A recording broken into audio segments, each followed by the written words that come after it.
I'm Rick Hartman. I'm the Yalawarui Coordinator at the Ngarrindjeri Aboriginal Corporation. Ngarrindjeri Aboriginal Corporation receives funding from Department of Environment and Water through the Living Murray program, which is funded out of the Murray-Darling Basin Authority. My role is to deliver the TLM program for the Ngarrindjeri Aboriginal Corporation. The project we've just undertaken is the Yarning Circles project. What we've done is we've run a series of workshops, which we've called Yarning Circles, throughout Ngarrindjeri Rui. We hope the Yarning Circles would provide a relaxed opportunity for community to tell their stories of wetlands, rivers, lakes, kurong and the ocean. We want to use the information captured in these Yarning Circles to be incorporated into future water planning events to deliver water for the environment into the lower lakes and Kurong and Murray Mouth region. Ngarrindjeri was a structured society, so we had a traditional Ngarrindjeri government called the Tendi, and they'd meet here in this place and have a yanarami, so a dialogue. So it was just below the cliff that they'd meet over there. Before, this place was abundant with food and all the resources was available, so perfect place to meet. And so the 18 clan groups would come here and meet in this place and discuss Ngarrindjeri business. Some of the common themes that came up during the Yarning Circles was pondi and the lack of pondi in this system. Our community have a strong connection to the pondi in our creation story, and a lot of community members are saying they'd like to see the pondi reintroduced to the region.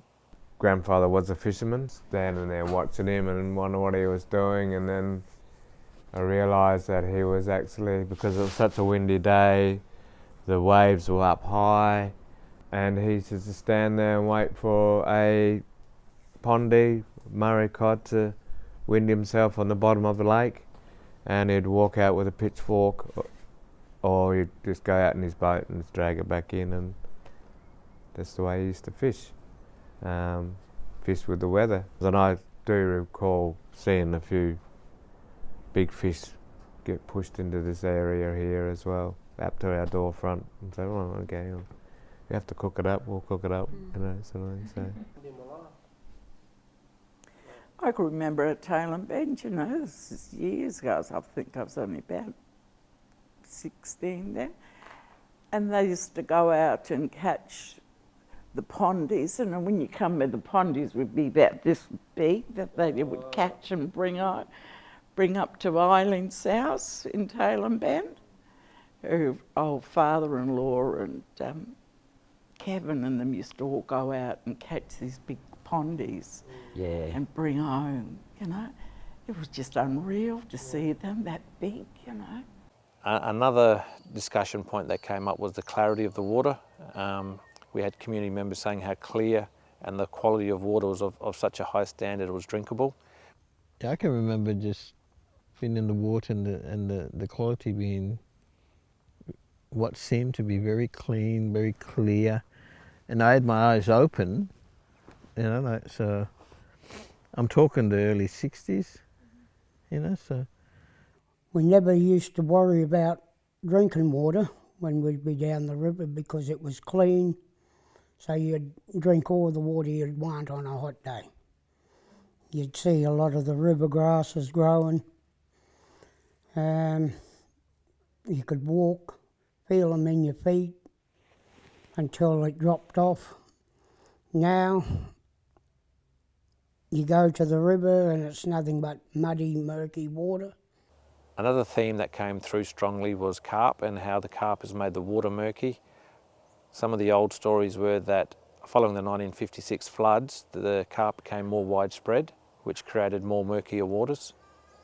You know, talking to a lot of the old fellas back then, they remember when the river was clear, the lake and that was clear, you can see in it, you know, and what the carp has done, and, you know, and no more pondies and that, you know, not much native fish in there. So it's just sad that, you know, then the drought happened. The other themes that came through strongly was people wanted to be able to practice culture. They wanted to be able to go on country and capture and catch and collect our cultural resources. Some of those being yabbies, swan eggs and various other fish species. We were saying before, like we missed out on a lot, being fringe dwellers and living in towns. But did you notice every opportunity the old fellas got, where did they take us camping? Where was it? Home. always home, and it was always by the water, whether it was the river, the lake, the Coorong or the sea. It was always in Near a those waterway. areas. Yep. In the waterways. That was our home, our land. That's where the iron was. And I was going to say, did we go to the supermarkets? No. We lived off the land. Oh, not me And personally. thrived. I ate. And thrived. Yep. Summertime down here, all the family come this way, go Cochrane here, down here, Goolwa. Yeah, Camp along the mouth. yeah. Taliban used to swim across the river to Jervois, go in the channels, Yabian. Yeah, Change in all the channels. yeah. They were lovely big crow ones too, they were lovely.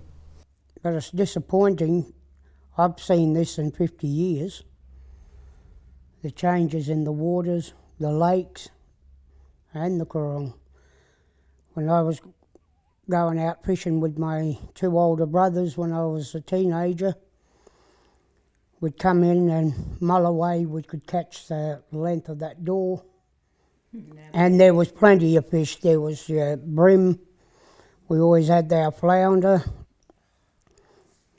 our mullet, our salmon, mulloway, conglee.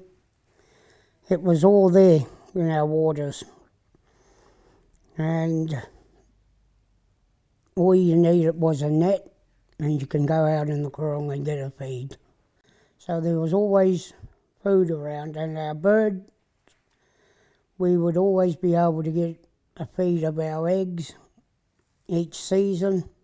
We hear stories of big cullop, pilakis and pondies, but we never see them anymore. And without the high flows, we are not able to participate in those practices.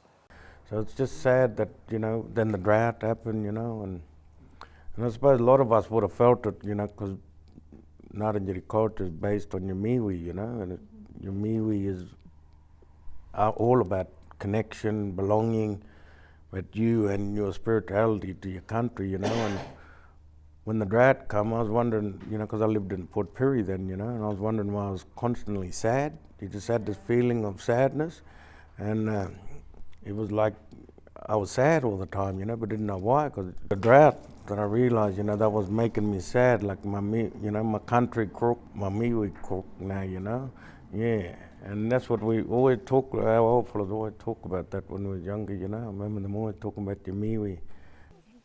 I think sitting here as a young person, it kind of makes me feel a bit scared about maybe where things are going, because to me this all sounds, like your stories sound so foreign to me. Like obviously I've heard them, but like to Talia, like you are 10 years older than me and they're still kind of foreign to you, like you didn't come out here and see the turtles, or you might have, but and then to me, I'm 10 years younger and I'm thinking, oh, like I never have had that experience, and I'm thinking like when our kids grow up or our daughters grow up, like if they can come out and practice some of these things, like, and if it's a possibility with just, making some changes, like that would be the best thing. Nunkari, Nangi, Manguni, Nganawi, Michi, Bikichi. Recently I participated in one of the yarning circles.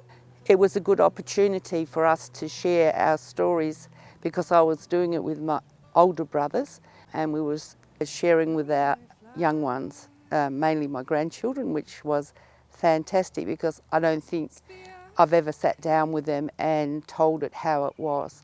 Not just hearing it from me, it was from their uncles as well. From these yarning circles, I hope to see in the future that the young ones will be able to share their stories and engage, like in hunting, go and swan egging as they're doing it, teaching their children what we have taught them. And this could only happen if we have water, because we need water to survive. Our community are telling us they want to get back on country. Our community are telling us they want to be along the river, along the waterways, and they want to be able to tell stories. They want to be there with their families, they want their families to hear the stories, and they want to participate in culture. And they don't want culture to be something they just hear about. it's something they want to live and be a part of. Down by that old carved, down by that old carved river bed, one big